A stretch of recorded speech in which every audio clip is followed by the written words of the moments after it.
Guys, welcome back to my channel. For those that are new, I'm Chanel and I am a GEMP student. I am now going into GEMP 2. I did do the WAPT. I am a mature student. And today actually the video I want to discuss is how to survive GEMP 1. It was traumatic. Let me just say that. For me, it was traumatic. And I'm going to hopefully enlighten you, give you some tips that worked for me. Definitely try them out. They might work for you, they might not work for you, but these are the tips that I truly believe allowed me to be able to pass GEMP 1. So let's go. So these are all the files that I had from GEMP 1. It's not like 1 year, 2nd year, 3rd year, 4th year, whatever. No. These were all from GEMP 1. These are all the lecture notes that are printed and things like that, and worksheets and all of that. And then this bottom one is my finalized notes. So when it came to end of year exams, I mainly just focused on this last folder here. So I'm going to go through kind of my process. It was a bit of a journey. So at the beginning of the year, I did things a certain way, and then towards the end of the year, I had actually changed a few things with my studying, with my learning and lectures and all of that. So I'm going to explain at the start, give you some tips, explain then towards the end of the year my style of studying and all that. And yeah, but before we do that, please like and comment anything, and you can also follow me on Instagram. I'm actually not that active on Instagram, so maybe don't follow me on Instagram. But yeah, please give this video a thumbs up, and if you aren't following me, please subscribe to my channel. I'll definitely try and be as helpful as possible moving forward. Anyways, okay, so at the beginning of the year, what I would do is you'll log onto your platform and you have all your lectures and the lecture notes and all of that. So I would then download the lecture notes and print them and have them in front of me while I am then listening to the lecture. I would then take notes down and stuff like that. And then what I would do is every night I would then go through my lectures and start making my own notes. So I would start with lecture 1, and then I'd start making my own notes, and I would pick and choose certain things that I thought were must remember points from that lecture. And then what I would do is on the lecture notes, I would say made notes, and then actually file that here. And then those handwritten notes that I made, I would file in the blue folder. So what I was doing is like one lecture might be 30 or 40 slides, might be like 5-6 pages. I would condense it into one page, or try as much as possible, make it one-sided page, or maybe just both sides, and that's it. So try and really condense the material. Otherwise, your notes might look like this and not just one condensed folder. So yeah, every day I would then, as much as possible, I wouldn't get through all of my lectures and like make my own notes every single night, but I was able to really try, like, keep up. And I think that's the most important thing, is to keep up. Do not get left behind. I cannot stress that enough. Do not get left behind. Don't leave your lectures. Maybe some of my colleagues took days off. I didn't take days off. I stuck to the timetable, and actually I would sometimes, and I know actually a lot of people did this, would fast track the timetable. But for me, it's like, yes, okay, fine, we're on week 1. At the end of week 1, someone's on week 4. That's great. If that works for you, that's fine. But my way is, yeah, you want to maybe keep up, if not get a little bit ahead. But for me, that entails also having written my notes, so that when an exam comes, I don't need to worry about all of this. I have my summarized notes, and now I'm just learning key information. I'm not still having to reread all the notes and sift through things and all of that. So the volume, so not necessarily the content is very, very difficult. It's more the overwhelming feeling of just the volume of work. It's a lot. It's a lot of stuff that they want you to remember, rightly so. But for me, I had to just pick and choose what I studied. I didn't learn everything. If you can do that and you want to do that, good luck to you. I commend you if you can do it. I couldn't do it. I just thought there was just far too much information. And for example, like one condition, 20, maybe like 20 bacteria can cause it, and also viruses. So I wasn't learning all 20 bacteria and all the viruses. I would like pick and choose like maybe the top 2 or 3, and then the rest I was just like, oh well, if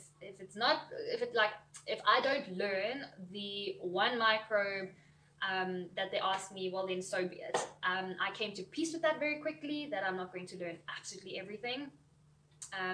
And it all worked out for me in the end. So my method worked for me. And then I did start using Anki, if that's how you say it. That was very short-lived. I could not keep up with my notes, the lecture notes, and then putting it on Anki. Some people just put their notes on Anki, and I'm not that person. But I don't see anything wrong with it if you can keep up with that. I do enjoy the repetition part of Anki when you're making flashcards and stuff like that. I just prefer doing it as my paper. Right, now towards the end, yeah, that happened. Okay, we are back. So with the end of the degree, I changed a few things. So I would listen to the lectures in fast mode. I didn't do that. I don't know why I didn't do that in the beginning, but you can speed it up a bit. Some lecturers talk very slowly, so you're putting them at 1.5, they talk normally. Some of them actually talk too quickly, so you might just have to keep them at normal speed. But nevertheless, if you're making them quicker, talk faster, it can cut down a lot of time. It can take a half an hour lecture to 15 minutes bonus. The next thing that I started doing was I started actually just tabulating everything. So I would take all the content from a lecture, and if possible, I would literally just make table forms of everything so that I can just see it in one kind of bird's eye view. That worked for me. Also, I started, if a lecturer had a PowerPoint presentation or anything that I could manipulate, I would actually just edit their document, but obviously save it separately, and I would just delete things that I didn't think were necessary, and I would condense it. So sometimes, I think I remember the one time there was like 53 slides, I cut it down to 20 or 15 or something like that. I just took out whatever I didn't think was important, and then I printed that out. So that did save on ink, paper, and all of that, and also it forced me to almost kind of then read and study the notes. So I took it as almost like a learning time, because you're actively reading and seeing what you can and cannot, or what you do think is important and what you don't think is important. What I started doing towards the end of year exam, which I actually am going to try and implement way in the beginning of the year, is I started waking up a little bit earlier, and literally for half an hour, I put my timer on my phone, half an hour with my first cup of tea, I would sit and revise pharmacology, because that to me was the most, not the most challenging, anatomy was. Don't get me started on anatomy. But yeah, and I really did feel that every morning, the 30 minutes of pharm really did help me a lot. I am going to change it now in like one day pharm, the next day something else, just so that I believe in repetition. And then I'll definitely keep up with the everyday, take my lectures from that day, start writing my own personal notes, and then every Friday or every Saturday or whenever during the end of the week, revise those notes that I've written myself, then add to that. Then if I haven't finished any other lecture notes, write those personal lecture notes, so that, and then the next time I need to write notes, go back and read my personal notes. So it's like constant repetition and reading. So eventually, you know, before you know it, you actually are remembering things a lot better. I've got my 4 main tips that I definitely think you should look into to try and see if it'll work for you to survive GEMP 1 and hopefully GEMP 2, 3, 4, and all of it. And here they are. Number 1, repetition. Repetition for me is king. The next tip, number 2, would be active recall and making questions for yourself. So look at each slide of your lecture notes, and literally each slide be like, what question can they ask me? And then you make a little exam pad and say, question, what is the function of this enzyme?